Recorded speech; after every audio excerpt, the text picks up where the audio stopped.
ospiti. Siamo arrivati alla fine di Che Calcio Che Fa, io dico solo qualche numero, 29 trasmissioni, più di 60 ospiti, una quindicina di libri presentati e anche CD, gente meravigliosa, gente di qualsiasi tipo, si è avvicinata veramente con la propria passione, giornalisti, opinionisti, gente dello spettacolo, musicisti, attori, abbiamo avuto appunto Gianni Marvulli, quindi anche stasera, per parlare di calcio in una forma sempre molto lieve e simpatica, accalorandosi quando c'è da accalorarsi, però sempre con molta dignità.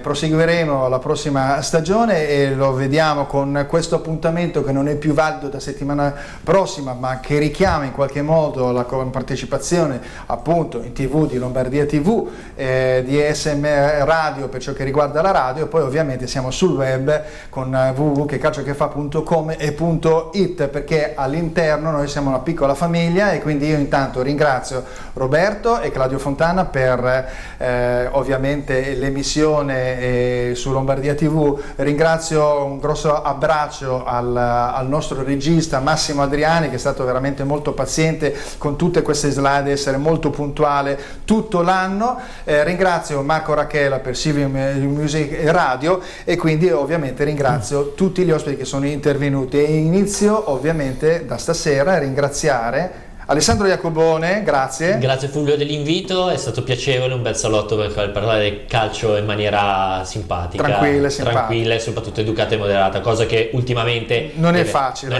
Beh, questo è un grandissimo complimento, ti ringrazio Alessandro.